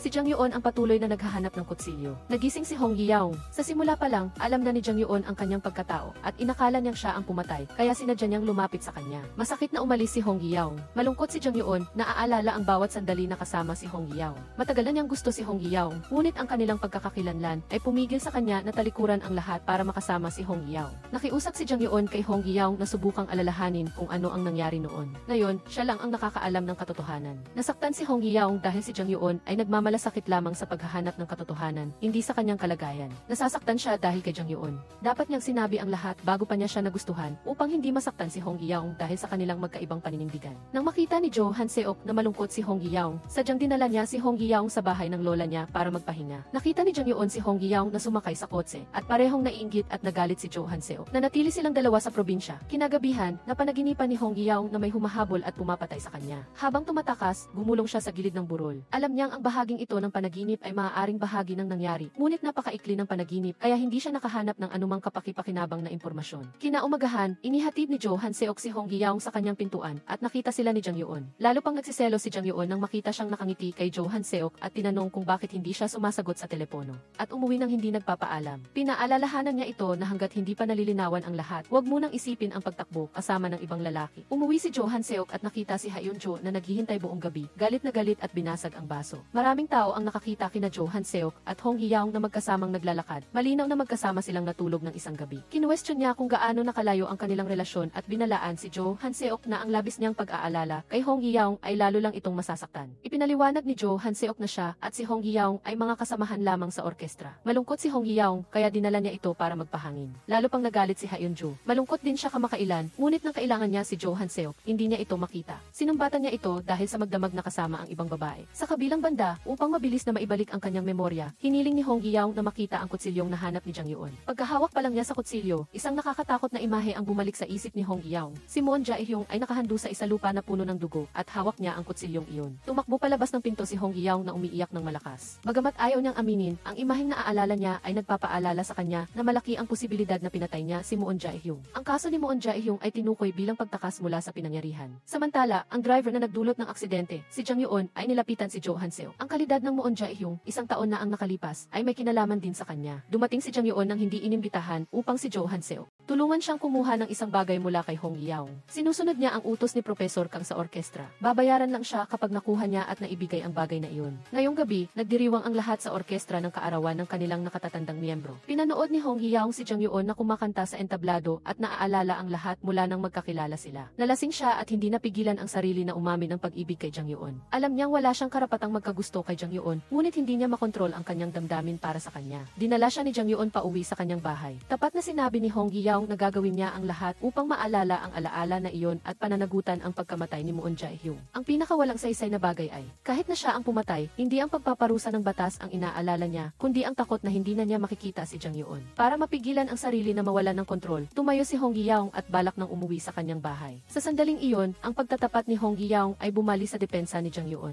Hindi na niya napigilan ang matinding pagmamahal at niyakap at hinalikan siya ng buong pagmamahal. Kinaumagahan, nagising si Jang Yuon at nawala na si Hong Yaong. May text message sa telepono niya mula kay Hong Yaong. Naalala na naman ni Hong Yaong ang ilang bahagi at para mas marami pang maalala, kailangan niyang pumunta sa bodega na nagpaparamdam sa kanya ng takot. Kung maalala niya ang lahat, tiyak na hindi na sila makakapiling ng isa't isa tulad ng dati. Kaya pinili niyang magpaalam muna. Dumating si Hong Yaong sa bodega, kung saan siya at si Moon Jae-hyung ay pinagbawalan dati. Patuloy na sumunod si Jang Yuon. Lumabas siya sa harap ni Hong Yaong na may hawak na flashlight. Pinipilit itong itanong kung nasaan na ang kinuha ni Moon Jae-hyung. Ang bagay na hinahanap ng mayayaman at makapangyarihang tao ay tiyak na mahalaga, ngunit hindi alam ni Hong Yaong kung ano ang sinasabi niya. Hiniling niya kay Jang Yuon na maging mas malinaw at mas mabuting sabihin sa kanya kung ano ang nangyari isang taon na ang nakalipas. Dito lang nalaman ni Jang Yuon na nagkaroon si Hong Yaong ng amnesia. Nanumpa siya na si Moon Jae-hyung ay pinatay ni Hong Yaong. Dahil may amnesia si Hong Yaong at hindi niya nakuha ang bagay na iyon para sa kanya, nawalan din siya ng halaga. Nakita niya si Jang Yuon na papalapit. Kinuha ni Hong Yaong ang maliit na kutsilyo para ipagtanggol ang sarili. Tamang-tama, umalinggaw ang sigaw ni Jang Yuon. Takot na takot si Jang Yuon kaya kinontrol niya si Hong Yaong gamit ang kutsilyo. Binabalaan itong huwag magsalita. Nang makitang unti-unting lumalapit si Jang Yuon, binitawan niya si Hong Yaong at nagmamadaling tumakas. Nakita ni Jang Yuon ang mabilis na anino ni Jang Yuon at nakumpirma na siya ang driver na nagdulot ng aksidente. Ngunit sa kasalukuyan ay natatakot si Hong Yaong kaya hindi niya ito maiwan. Naalala ni Hong Yaong ang sinabi ni Jang Yuon. Sinabi ni Jang Yuon na pinatay niya si Moon Jae-hyung. Kaya para kay Jang Yuon, siya ang kaaway na pumatay sa kanyang kapatid. Sa pangalan na ito, mas masakit lang para sa kanilang dalawa ang magkita. Itinabi ni Jang Yuon ang kanyang damdamin at hiniling kay Hong Yaong na sabihin ang bawat detalye. Ang lahat ng nangyari sa bodega. Naalala ni Hong Yaong na gusto ni Jang Yuon na kunin sa kanya ang kinuha ni Moon Jae-hyung, ngunit wala siyang alam tungkol dito. Naisip niya na dahil nawalan siya ng alaala, marahil ay tinulungan siya ni Nam Jo-wan na itago ang bagay na iyon. Pumunta siya sa silid ng kanyang kapatid na babae upang maghanap. Sa kahon ng mga papel na crane, nakakita siya ng EXT. Pagkabukas niya nito, natuklasan niya na may video sa loob. Ipinapakita sa video si Nam Jo-wan na nagbibigay ng psychological counseling kay Hong Yaong habang siya ay nasa ospital. Sa video, sinabi niya sa kanyang kapatid na tila pumatay siya ng isang tao. Agad na pinuntahan ni Hong Yaong si Nam Jo-wan upang ikwento sa kanya ang sitwasyon noong panahong iyon. Ikinuwento ni Nam Jo-wan na isang araw bago ang pagtatanghal ng orkestra, hindi niya mahanap si Hong Yaong. Kinaumagahan, nakipag-ugnayan sa kanya ang pulisya at doon lang niya nalaman na sa kotseng sangkot sa aksidente, natagpuan ang telepono at bag ni Hong Yaong. Matapos ang ilang paghahanap, natagpuan si Hong Yaong na walang malay sa ibang lugar. Pagkaraan ng 3 araw, nagising si Hong Yaong ngunit nawalan ng kakayahang magsalita. Ang kanyang pag-iisip ay hindi rin normal. Walang nakakaalam kung ano ang nangyari noong araw na iyon. Nang makapagsalita na si Hong Yaong, naitala ni Nam Jo-wan ang nilalaman ng kanilang pag-uusap sa loob ng 1 buwan. Bagamat hindi niya alam kung ano ang iniisip ni Hong Yaong matapos basahin ang mga tala na ito, tiyak si Nam Jo-wan na hindi pumatay si Hong Yaong. Nagkamali lang siya sa pag-aakalang siya ang may sala. Sa oras na ito, pinaghanap ni Jang Yuon ang lahat ng dako at sa wakas ay natagpuan ang kinaroroonan ni Jang Yuon. Nagkita ang dalawa. Nakilala ni Jang Yuon si Jang Yuon. Ang tunay niyang pangalan ay Jang Do-hoon, anak ng isang mayamang pamilya. Pinilit ni Jang Yuon si Jang Yuon na sabihin kung paano namatay si Moon Jae-hyung at kung ano ang hinahanap niya. Sadyang itinago ni Jang Yuon ang katotohanan, sinasabing ang sagot ay nasa harap na ng kanyang mga mata. Ang salarin ay isang taong kilala ni Jang Yuon. Sinabihan siya ni Jang Yuon na pag-isipan ng mabuti kung ano ang bagay na hinahanap ng matataas at makapangyarihang tao at handa silang pumatay para dito. Ayaw nang magpaligoy-ligoy ni Jang Yuon. Inutusan niya itong sabihin ang lahat ng alam niya. Ipinahayag ni Jang Yuon na isinasa panganib niya ang kanyang buhay sa pagtatrabaho para sa iba.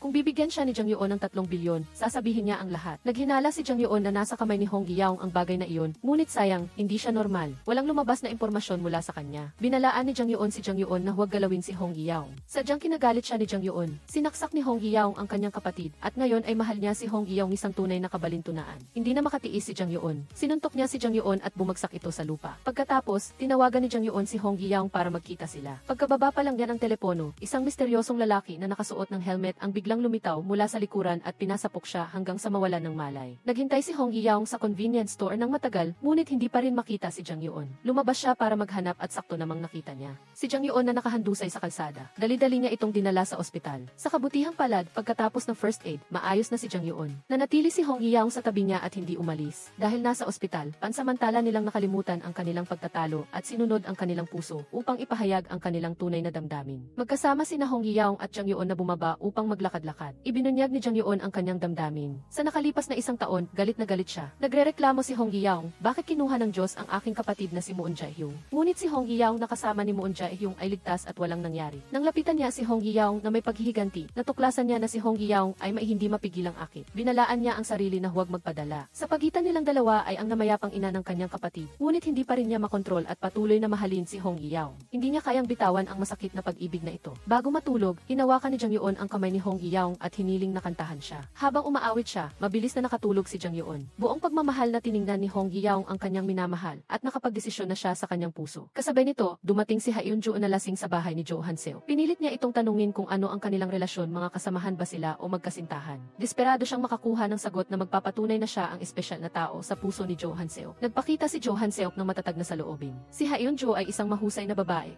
Hindi siya karapat-dapat na sayangin ang kanyang oras sa kanya. Hindi matanggap ni Ha-eun-jo ang resulta ng paghihiwalay. Gusto niyang pagsisihan ni Jo Han-seo. Sumugod si Jo Han-seo sa opisina ni Professor Kang at kinwestiyon kung siya ba ang nag-utos na saktan si Jang Yeon. Itinanggi ito ni Professor Kang. Binalaan ni Jo Han-seo na mas mabuting huwag siyang manghimasok sa mga usapin ng iba. Nagalit si Professor Kang, sinisisi si Jo Han-seo na siya ang dahilan ng lahat ng nangyari. Kung hindi lang gumawa ng mga walang saysay na bagay si Jo Han-seo, hindi sana namatay si Moon Jae-hyung. Pinaalalahanan ni Professor Kang si Jo Han-seo na ngayon ay magkaalyado na sila, kaya mas mabuting pag-isipan niya ng mabuti ang anumang gagawin niya. Sumagot si Jo Han-seo na gusto lang niyang maging isang konduktor. Ngunit si Professor Kang, na manugang ng isang pamilyang mayaman, ay ginamit ang mga mahihirap na estudyante na sabik na makapag-aral sa ibang bansa upang maglaban ng pera. Pagkaalis ni Jo Han-seo, sinira ni Professor Kang ang mga gamit upang ilabas ang kanyang galit. Agad na nilapitan siya ni Jang Yeon. Ipinagbigay alam ni Jang Yeon na malapit na sina Jang Yeon at Hong Yeong at hinanap siya ng mga ito. Gustong bilhin ang bagay na hiniling ni Professor Kang na hanapin niya. Kung gusto ni Professor Kang na panatilihing sikreto ang bagay na iyon, kailangan niyang bigyan siya ng pera.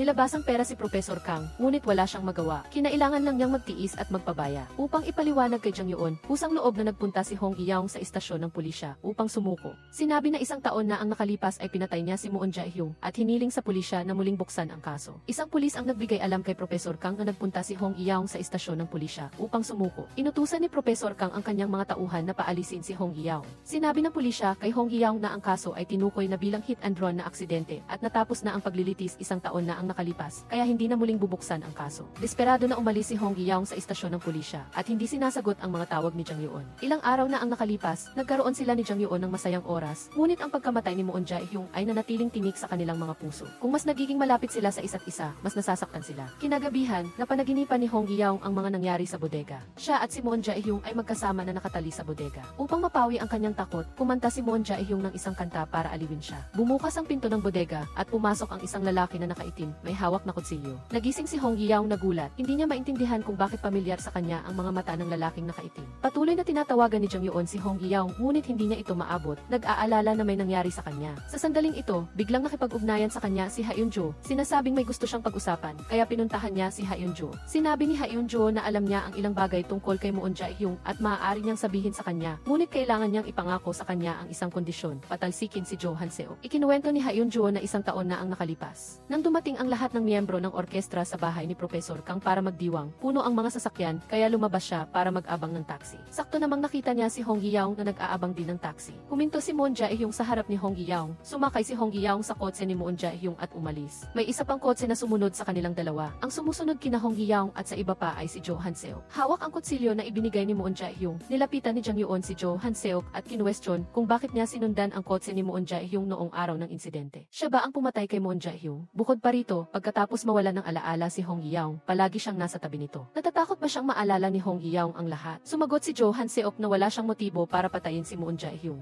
Ang paglapit niya kay Hong Hee-young ay dahil nagkaroon siya ng romantikong damdamin para kay Hong Hee-young. Pagkatapos paalisin si Jang Yeon, humarap si Nam Ju-wan kay Ha Eun-jo at tinanong kung bakit niya sinabi kay Jang Yeon na sinusundan niya si Song Jae-hwang. Iginigiit ni Ha Eun-jo na nakita niya ito ng sarili niyang mga mata. Bukod pa rito, isang taon lamang matapos mamatay si Song Jae-hwang, naging regular na miyembro si Nam Ju-wan, kaya siguradong mayroong tumulong sa kanya sa likod ng mga eksena. Kinikilala man ni Nam Ju-wan o hindi, tatawa si Ha Eun-jo habang pinagmamasdan siyang bumagsak sa kailaliman. Kasabay nito, lumabas mula sa ospital ang tiyuhin ni Hong Hee-young. Espesyal na inimbitahan ng tiyuhin si Nam Ju-wan sa kanilang bahay. Tumakbo si Nam Ju-wan para hanapin si Hong Hee-young, tinatanong kung anong regalo ang bibilhin para sa tiyuhin. Nakita ni Hong Hee-young na hinihingal siya. Naglakas loob siya na magtanong ng ilang bagay, ngunit hindi niya inaasahan na bigla siyang yayakapin ito. Ang eksenang ito ay nasaksihan ni Jang Yeon na kakabalik lang. Nagselos si Jang Yeon nang makita ang pagiging malapit ni na Hong Hee-young at Nam Ju-wan. Hindi alam ni Hong Hee-young ang gagawin. Binaliwala ni Nam Ju-wan ang presensya ni Jang Yeon at hinila si Hong Hee-young upang kumain. Malalim ang iniisip ni Hong Hee-young, palaging naiisip si Jang Yeon. Hindi mahalaga kay Nam Ju-wan kung may gusto si Hong Hee-young sa iba. Sinabi niyang pagsisikapan niyang ligawan si Hong Hee-young at umaasa na bibigyan siya nito ng isang pagkakataon. Pagkatapos kumain, umuwi si Hong Hee-young at nakita si Jang Yeon na naghihintay pa rin sa kanya sa labas ng pinto. Sinabi niya kay Jang Yeon na nagpunta siya sa istasyon ng pulis, ngunit hindi pumayag ang pulis na buksan muli ang kaso sa ospital nang umamin si Jang Yeon ng kanyang pagmamahal sa kanya. Kasabay ng pagiging emosyonal at masaya, alam niya na bago malaman ang dahilan ng pagkamatay ni Song Jae-hwang, wala siyang karapatan na mahalin si Jang Yeon. Niyakap ni Jang Yeon si Hong Hee-young na umiiyak. Hindi naglakas loob si Hong Hee-young na lubos na sumuko sa mainit na yakap ni Jang Yeon, kaya siya ay nagpumiglas upang makawala, nais na ilagay ang malinaw na hangganan kay Jang Yeon. Sinasabi ni Hong Hee-young na kailangan niyang lumayo kay Jang Yeon, ngunit hindi niya makontrol ang kanyang damdamin. Hindi niya sinasadya na napunta siya sa orchestra upang lihim na pakinggan si Jang Yeon na tumugtog. Tamang-tama, lihim din na nakikinig si Nam Ju-wan. Narinig niyang tinugtog ni Jang Yeon ang kanta na kinanta niya para kay Jang Yeon sa ospital noong araw na iyon. Hindi napigilan ni Hong Hee-young ang kanyang luha, nilulunok ang kanyang pananabik. Kinabukasan, sinamahan ni Hong Hee-young si Nam Ju-wan sa bahay ng kanyang tiyuhin upang maglaro. Samantala, dumating ang part-time employee ng flower shop ng tiyuhin upang kumuha ng mga gamit. Ang ikinagulat ni na Hong Hee-young at Nam Ju-wan ay si Jang Yeon ang part-time employee. Voluntaryong nakipagkita si Nam Ju-wan kay Jang Yeon ng pribado at kinwestiyon kung bakit siya nagtatrabaho sa flower shop. Sinabi ni Jang Yeon na dahil wala namang ginawa si Nam Ju-wan, wala siyang pagpipilian kundi kumilos at hanapin ang gusto niya. Binalaan ni Nam Ju-wan si Jang Yeon na mayroon siyang sariling paraan upang lutasin ang mga problema ni Hong Hee-young at hindi niya kailangan ang pakikialam nito. Naramdaman ni Jang Yeon na hindi ito patas. Namatay si Song Jae-hwang dahil sa pakikialam ni Nam Ju-wan noong araw na iyon. Binalaan niya si Nam Ju-wan na mag-ingat upang hindi siya makulong tulad niya. Pagkaraan ng ilang sandali, nakita ni Hong Hee-young si Jang Yeon na pinipilit buksan ang pinto ng flower shop. Lumapit siya at nakita na ito ay ang part-time employee ng flower shop. Sinabi ni Jang Yeon na naiwan niya ang kanyang mga gamit sa loob habang nagtatrabaho. Naalala ni Hong Hee-young na sarado ang flower shop ngayon. Hindi natural na isinuot ni Jang Yeon ang kanyang sombrero. Napansin ni Hong Hee-young ang peklat sa likod ng kanyang kamay. Nakita ang pamilyar na eksena. Naalala ni Hong Hee-young ang ilang bahagi ng kanyang mga alaala. Isang taon na ang nakalipas nang siya ay tumakbo sa ulan. Si Jang Yeon ay humabol sa likuran niya. Sa gitna ng takot, nahulog siya sa isang dalisdis. Sa sandaling ito, muling lumapit si Jang Yeon sa kanya. Nagpatong-patong ang nakaraan at kasalukuyan. Takot na tumakbo si Hong Hee-young. Humabol din si Jang Yeon. Aksidenteng natumba si Hong Hee-young sa lupa. Unti-unting lumapit si Jang Yeon.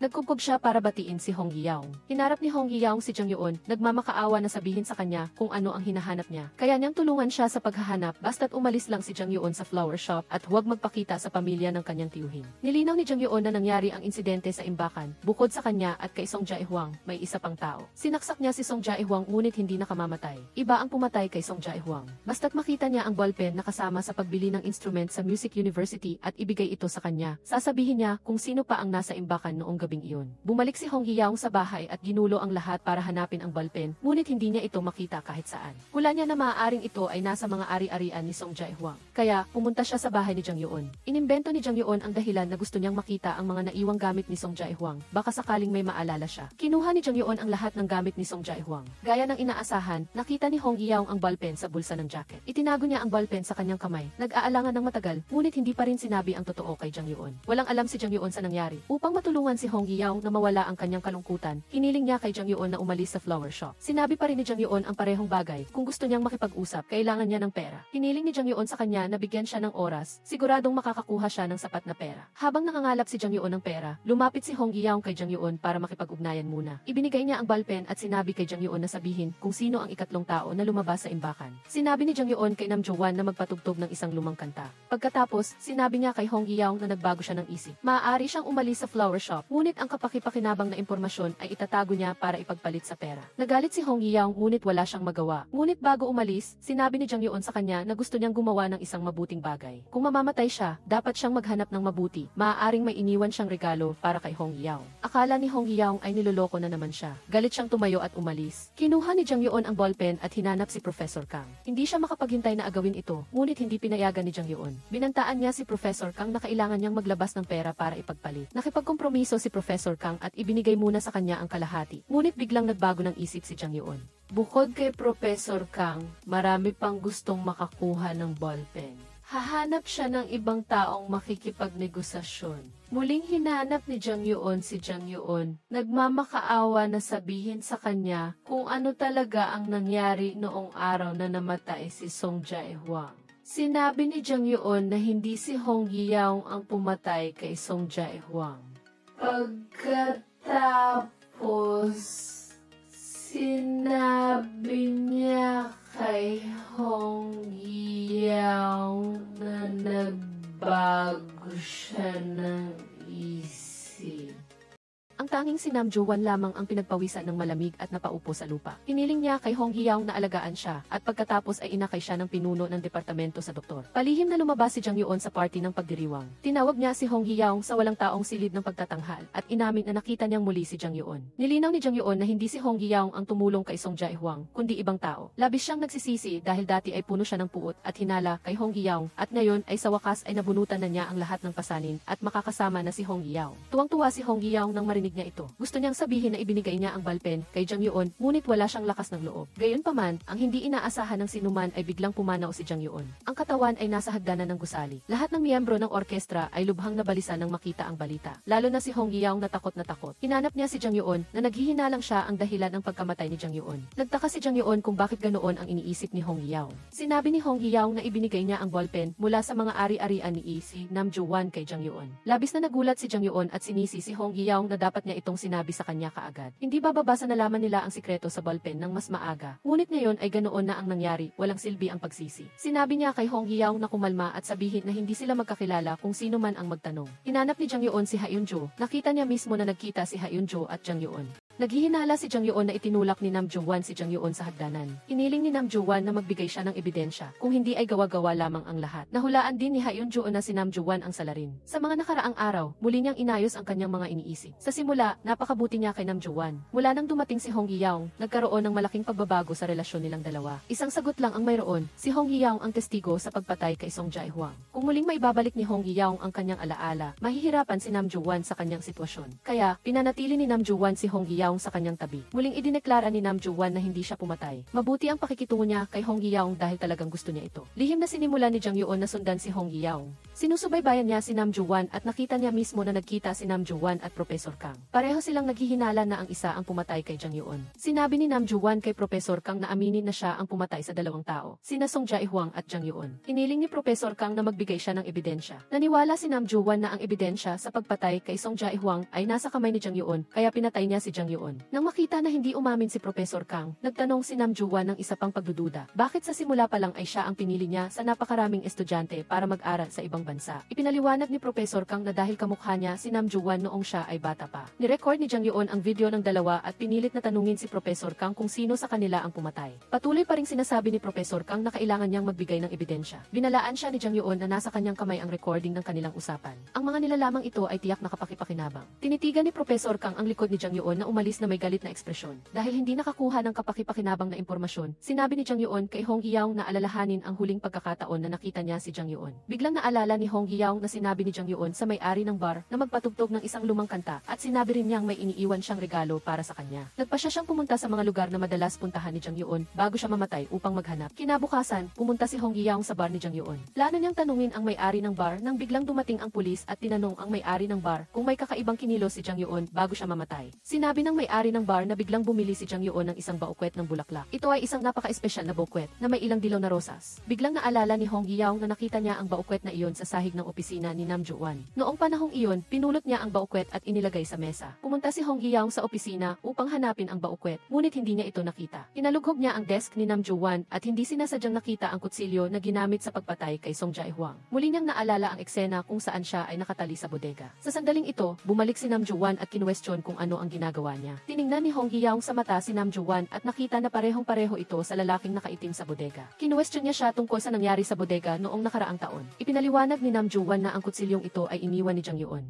Naghihinala rin si Jang Yoon na siya ang salarin, ngunit hindi talaga siya pumatay. Sigurado si Hong Hee-young na si Nam Joo-won ang lumabas sa bodega, ngunit hindi siya makapagbigay ng ebidensya. Labis na nasaktan si Hong Hee-young. Si Nam Joo-won ang pinaka-hinahangaan niya sa kanyang karera. Ngayon, ang konduktor na kanyang iginagalang ay lubos na nagbago. Ikinuwento ni Hong Hee-young ang mga bahagi na naalala niya kay Jang Yoon. Ang lalaking nakaitim na lumabas sa bodega ay si Nam Joo-won. Bagaman nakamaskara ang kabilang panig, nakilala niya ang mga mata nito. Sinabi rin ni Jang Yoon kay Hong Hee-young na si Professor Kang at Nam Joo-won ay magkasama. Kailangan mong maging maingat kay Professor Kang sa hinaharap. Matapos magbahagi ng impormasyon, inamin ni Jang Yoon kay Hong Hee-young na hindi Jang Yoon ang pangalan niya, kundi ang tunay na pangalan ni Song Jae-hwang. Ang pangalan niya ay Jang Do-hoon. Hindi maintindihan ni Hong Hee-young kung bakit napakapamilyar ng pangalang ito. Naalala niya na tinanong siya ni Ha-eun-jo kung naalala niya ang isang taong nagngangalang Jang Do-hoon, ngunit wala siyang naalala at ikinagalit niya ito. Binanggit minsan ni Ha-eun-jo na si Jang Do-hoon ay isang teaching assistant sa universidad, ngunit walang anumang alaala si Hong Hee-young. Hindi nagtagal, dumating ang pulis upang imbestigahan ang relasyon ni Nam Joo-won at Jang Yoon. Nagsinungaling si Nam Joo-won na si Jang Yoon ay tagahanga niya at walang kamalian sa kanyang sagot. Matapos umalis ang pulis, muling dumating si Jang Yoon. Sinabi ni Nam Joo-won na si Song Jae-hwang ay kanyang nakababatang kapatid at kaibigan. Ngunit ano ang mahalagang bagay na nagtulak kay Nam Joo-won na ipagkanulo ang kanyang kaibigan? Sinisi ni Nam Joo-won ang mga tulad ni Jang Yoon na hindi naiintindihan ang kanyang paghihirap. Kinailangan niyang magsumikap upang makamit ang tagumpay na mayroon siya ngayon. Minsan, dahil sa sobrang taas ng matrikula para sa pag-aaral sa ibang bansa, naisip pa niyang ibenta ang kanyang mga organo. Lahat ng kanyang pagsisikap ay para makatayo sa entablado bilang isang konduktor. Ngayon na natupad na ang kanyang pangarap, tanging kailangan niya ay panghawakan ang lahat ng kanyang nasa kamay. Itinuro ni Jang Yoon na hindi siya karapat-dapat maging isang konduktor na iginagalang ng lahat, lalo na sa kasalukuyang sitwasyon.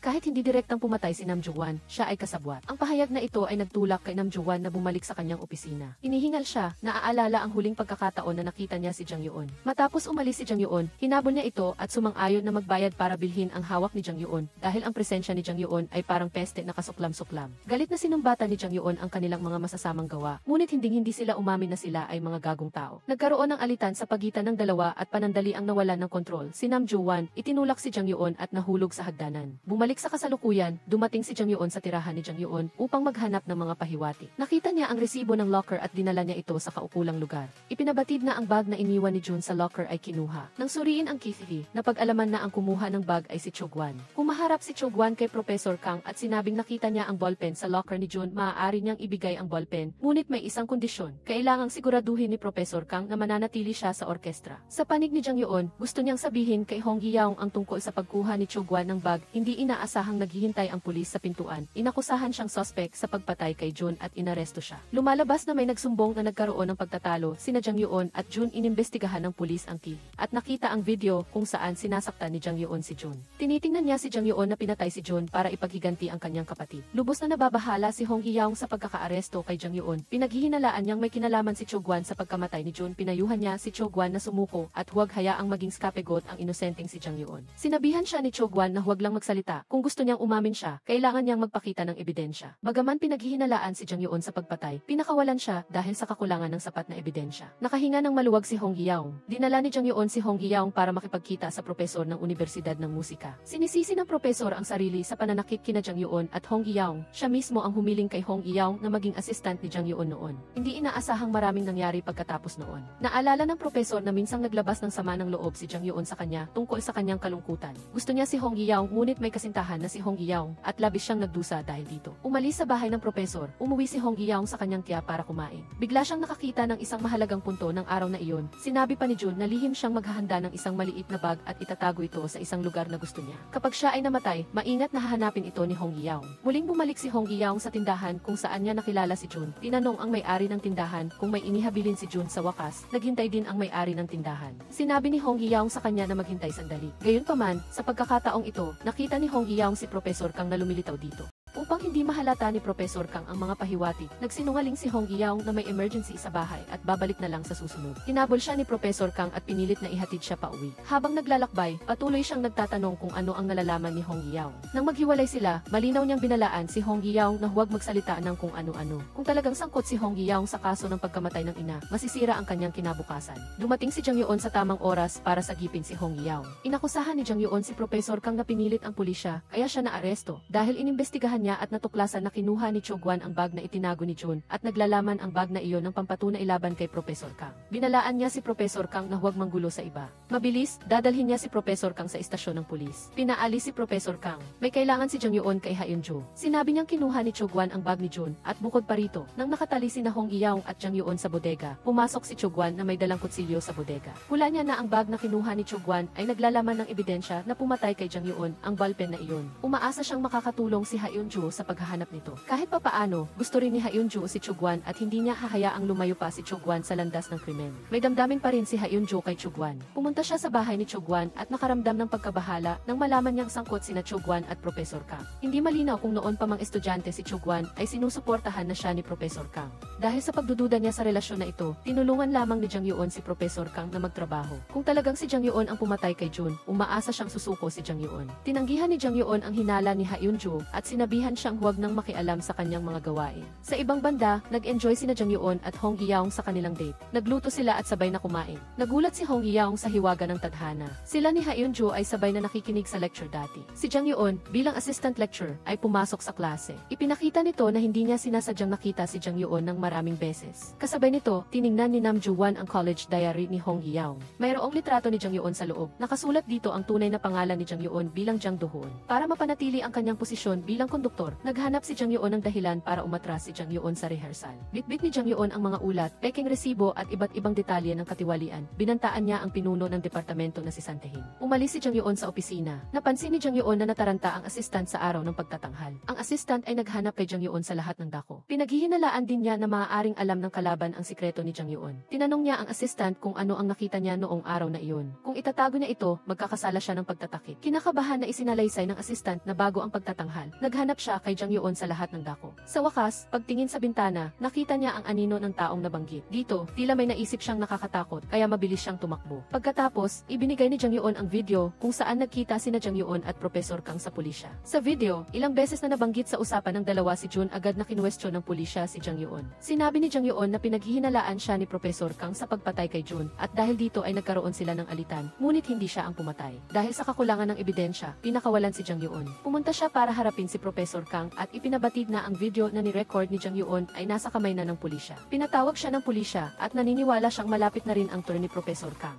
Galit na iginiit ni Professor Kang na si Jang Yoon ang pumatay kay Jun at wala siyang kinalaman dito. Binalaan siya ni Jang Yoon na kung ilalagay siya ni Professor Kang sa masamang posisyon, isisiwalat din niya ang tungkol sa pagpatay ni Professor Kang kay Dok-an isang taon na ang nakakaraan. Humingi ng tawad si Professor Kang at nakipagkompromiso. Ipinaramdam ni Jang Yoon na parang alam niya ang lahat habang ginagamit si Ginang Yoon Miran sa posisyon ng konduktor upang kumbinsihin siyang itago ang katotohanan. Pinaalalahanan siya ni Jang Yoon na naalala na ni Hong Yaong ang nangyari sa warehouse at maibabalik din niya ang lahat ng kanyang alaala sa lalong madaling panahon. Napansin ni Professor Kang na may mali at muling hinanap si Hong Yaong. Sa oras na ito, pumunta si Hong Yaong sa isang convenience coffee shop at nakuha ang isang music CD na iniwan ni John para sa kanya. Papalis na sana siya nang tawagin siya ni Professor Kang. Takot na tumakbo si Hong Yaong, hinabol siya ni Professor Kang nang walang tigil hanggang sa mapilitan siyang sumiksik sa sulok. Tumawag si Hong Yaong kay Jang Yoon para humingi ng tulong. Ilang salita pa lang ang nasasabi niya nang muling lumitaw si Professor Kang. Napagtanto ni Jang Yoon na nasa panganib si Hong Yaong at mabilis siyang pinuntahan. Sa sandaling iyon, nakita ni Hong Yaong ang isang sasakyang paparating at malapit nang mabangga ang isang estudyanteng babae. Sa gitna ng kagipitan, dali-dali siyang lumapit at itinulak ang estudyanteng babae palayo, ngunit hindi niya nagawang iligtas ang kanyang sarili. Sa sandaling papalapit ang sasakyan, biglang naalala ni Hong Yaong ang isang buong alaala. Noong araw na iyon, sila ni Dok-an ay nagmamaneho patungo sa bahay ng propesor. Sa daan, napansin nilang may sasakyang sumusunod kay Dok-an. Lumiko si Dok-an pakaliwa at pakanan, iniisip na nakatakas na siya sa sasakyang iyon.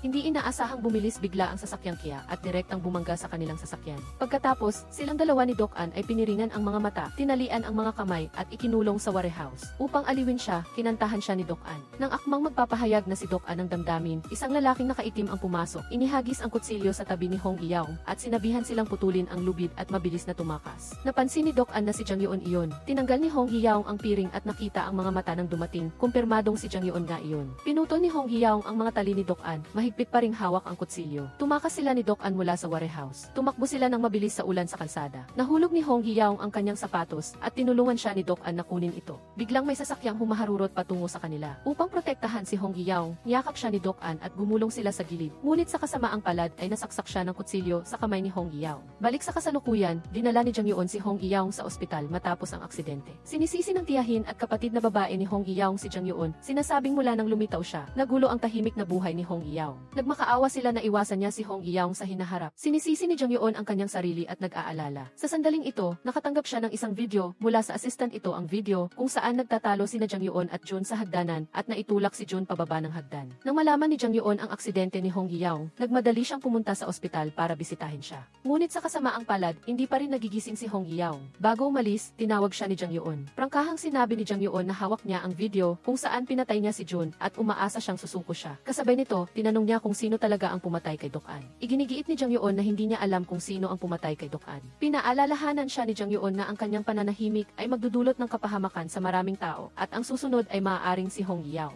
Nagmakaawa si Jang Yeon na sabihin niya ang lahat ng kanyang nalalaman, ngunit nagkunwari pa rin si Jang Yeon na walang alam. Pagkatapos, gamit ang isang anonymous na account, in-upload ng assistant ang insidente ng pagpatay ni Jang Yeon kay John online, sinasabing mayroong eyewitness. Naging kontrobersyal ang balita. Nagdulot ito ng malaking gulo sa loob ng orkestra. Hindi pinansin ni Jang Yeon ang mga usap-usapan at inutusan ang lahat na magpatuloy sa pag-ensayo, gaya ng dati. Muling pinayuhan ni Jang Yeon si Jang Yeon na sumuko upang mabawasan ang kanyang parusa. Kasabay nito, binalaan niya si Jang Yeon na kung hindi pa rin niya sasabihin kung sino ang pumatay kay Doc An, ilalabas niya ang surveillance video na hawak niya. Sa ganitong paraan, magiging kriminal si Jang Yeon na pumatay kina Jun at Doc An. Mahigpit na iginiit ni Jang Yeon na hindi niya pinatay si Doc An. Bumalik si Jang Yeon at tinanong, bakit mo kinuha ang bag na may ballpen na ebidensya ni Jun? Paliwanag ni Jang Yeon, ang ballpen ay naglalaman ng ebidensya laban kay Professor Kang. Sa ballpen, may ebidensya ng katiwalian ni Professor Kang sa pera ng universidad, ngunit hindi ito konektado sa ebidensya ng pagpatay. Gustong malaman ni Jang Yeon kung bakit pumunta si Professor Kang sa bar na madalas puntahan ni Jun. Sinabi ni Jang Yeon na binalaan ni Jun si Professor Kang na huwag isipin na walang saksi sa pagkamatay ni Doc An, bukod sa mga tao. Maaaring may ibang bagay na nakakita. Dahil sa pahayag na ito, patuloy na hinahanap ni Professor Kang ang ebidensya na sinasabi ni Jun bukod pa rito. 2 beses na niyang nakita si Hong Yaong sa bar at pinaghihinalaan na may nakuha si Hong Yaong na ebidensya kay Jun. Nang marinig ito, agad na pumunta si Jang Yeon sa ospital. Nag-aalala na gagawin ni Professor Kang ang kanyang plano kay Hong Yaong. Ngunit huli na siya ng isang hakbang. Habang mag-isa si Hong Yaong sa kanyang silid sa ospital, kinuha niya ang music CD na iniwan ni Jun sa bag ni Hong Yaong. Binuksan ni Professor Kang ang CD at nang makitang walang laman, galit niya itong itinapon sa labas ng sasakyan. Nang makita niyang humahabol si Jang Yeon, mabilis siyang umalis. Pinulot ni Jang Yeon ang CD at bumalik para hanapin si Hong Yaong. Naalala ni Hong Yaong na ang CD na ito ay kay Doc An. Noong nangyari ang aksidente, pinapatugtog ang CD na ito sa sasakyan ni Doc An. Ang ballpen naman ay napulot niya sa silid pahingahan. Ibinigay niya ang ballpen kay Doc An. Iniisip na iyon ay pag-aari ng propesor. Inilagay ni Doc An ang ballpen sa kanyang bulsa. Planong isauli ito sa propesor sa ibang pagkakataon. Pagkatapos, hinila niya si Hong Yaong para kumuha ng litrato. Naalala ni Jang Yeon na pumunta rin siya sa orkestra noong araw na iyon. Ngunit walang naaalala si Hong Yaong tungkol kay Jang Yeon. Sa totoo lang, mayroong isang insidente dito na hindi alam ni na Hong Yaong at Jang Yeon. Pagkatapos magpakuha ng litrato kasama si Hong Yaong, nakita ni Doc An si Jang Yeon na lumitaw sa pintuan. Hindi niya maintindihan kung bakit bigla siyang kinabahan. Sinabihan niya si Hong Yaong na bumili ng tubig para sa kanya, para lang paalisin si Hong Yaong at sadyang pigilan ang dalawa na magkita. Gusto pa sanang makipag-usap ni Jang Yeon kay Doc An, ngunit hinubad niya ang kanyang jacket at sinabing nainitan siya. Sinabihan niya si Jang Yeon na ilagay ang kanyang jacket sa kotse. Tila gusto niyang paalisin si Jang Yeon. Hindi rin inaasahan ni Jang Yeon na ang jacket na iyon ay magiging alaala ni Doc An. Samantala, nakita ni Hong Yaong ang ballpen. Sa ballpen sa jacket na iyon na naging labi. Pagkatapos, dinukot silang dalawa. Lumitaw si Jang Yeon na may hawak na kutsilyo at pinutol ang mga tali ng dalawa. Naaalala ang insidenteng ito, tinawagan ni Hong Yaong si Jang Yeon, umiiyak at humihingi ng tawad sa pagkalito kay Jang Yeon bilang mamamatay tao ni Doc An. At humiling din sa kanya na tulungan siyang hanapin ang tunay na mamamatay tao ni Doc An. Kinabukasan, pinuntahan ni Jang Yeon si Professor Kang. Naaalala pa niya na pagkatapos palayain sina Hong Yaong at Doc An, sumakay si Professor Kang sa sasakyan ni Jun at hinabol sila at nakita niyang nasaksak si Doc An ng kutsilyo sa kamay ni Hong Yaong habang umiiwas sa sasakyan. Dahil sugatan, hindi nakatakas si Doc An kaya sinabihan niya si Hong Yaong na tumakbo muna. Hinabol ni Jun si Hong Yaong, iniiwan sina Professor Kang at Doc An doon. Hindi nagtagal pagkatapos nasagasaan si Doc An at namatay. Hindi na kailangang magtanong, alam din niya na si Professor Kang ang mamamatay tao. Naging balisa si Professor Kang at sumigaw na binantaan siya ni Doc An. Tinanong ni Doc An kung bakit niya pinapapunta ang mga tao para dukutin sila sa ilalim ng impluwensya ni Jang Yoon. Inamin ni Professor Kang na siya mismo ang nagmaneho ng sasakyan ni Jun at bungguhin si Doc An. Idineklara ni Professor Kang na kahit gaano pa man siyang ipitin ni Jang Yoon, ayos lang dahil wala siyang iniwang anumang ebidensya na pumatay kay Doc An. Pagkaalis ni Professor Kang, pinuntahan ni Jang Yoon si Ha Eun-joo at sinabihan siya na pagkatapos niyang magkaroon ng problema, ibigay ang susi ng locker sa kanyang opisina kay Jang Yoon. Mayroong isang bagay sa loob na kailangan ni Jang Yoon. Matapos gawin ang mga bagay na ito, ipinadala ni Jang Yoon kay Jang Yoon ang isang recording. Ngunit bago pa man ito mapatugtog ni Jang Yoon, tinawagan na siya ni Ha Eun-joo para makipagkita. Ibinigay ni Ha Eun-joo sa kanya ang susi at ipinarating ang mensahe ni Jang Yoon.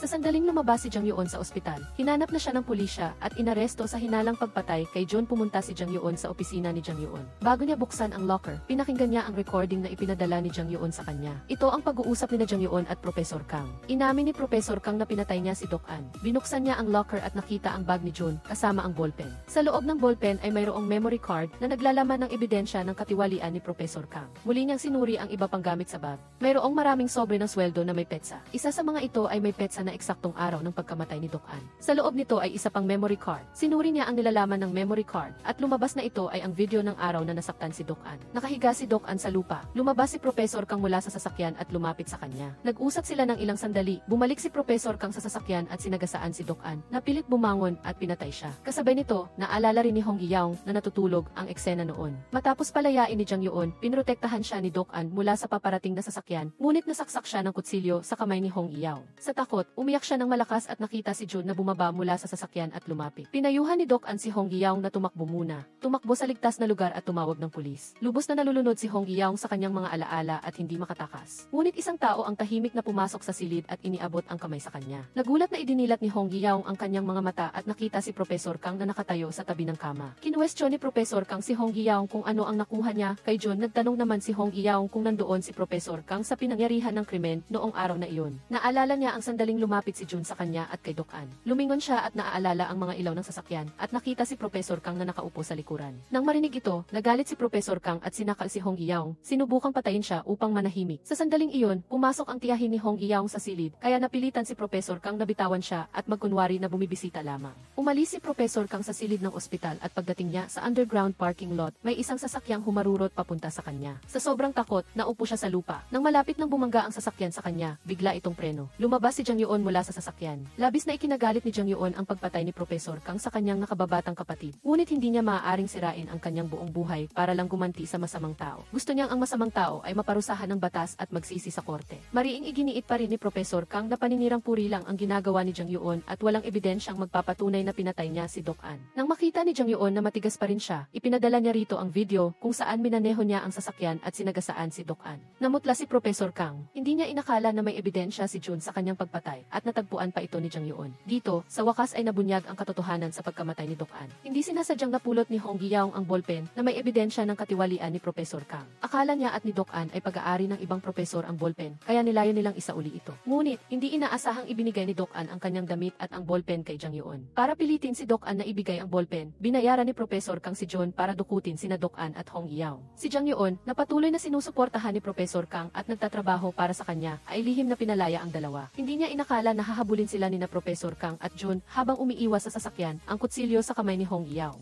Aksidenteng nasaksak si Doc An. Sinabihan ni Doc An si Hong Yaong na tumakbo muna. Nang makita ito ni Jun, hinabol niya si Hong Yaong. Habang tumatakas, bumagsak si Hong Yaong sa isang dalisdis. Nang magising siya, nawalan na siya ng alaala. Bumaba si Professor Kang sa sasakyan at pilit na tinanong si Doc An kung nasaan ang ballpen. Sinisi ni Doc An si Professor Kang sa kanyang kasakiman. Galit na galit si Professor Kang kaya minaneho niya ang sasakyan at sinagasaan si Doc An. Nang dumating si Jang Yoon sa pinangyarihan, nakatakas na si Professor Kang. Namatay si Doc An ng walang kasalanan. Inilipat ni Professor Kang ang responsibilidad ng pagtakas sa pinangyarihan ng aksidente kay Jun, habang pinaupo si Jang Yoon sa posisyon ng Executive Director ng orkestra at inutusan si Jang Yoon na huwag imbestigahan ang katotohanan. Ngayon na nabunyag ang lahat, plano sanang tumakas ni Professor Kang ngunit nahuli na siya ng pulisya. Gusto pa ring makipagtalo ni Professor Kang, sinasabing pinatay si Doc An ni Hong Yaong. Pinatawag si Hong Yaong Yaong ng pulisya at tapat niyang isinalaysay ang mga pangyayari. Hindi niya sinasadyang nasaksak si Doc An, ngunit sigurado siyang nandoon si Professor Kang sa sasakyan nang mangyari ang insidente. Dahil may saksi, hindi na makapagkakaila si Professor Kang. Nagkasala si Hong Yaong nang hindi sinasadyang pagpatay, ngunit hindi naghain ng kaso ang pamilya ng biktima, kaya siya ay idineklarang walang sala. Binisita ni Hong Yaong si Jang Yoon.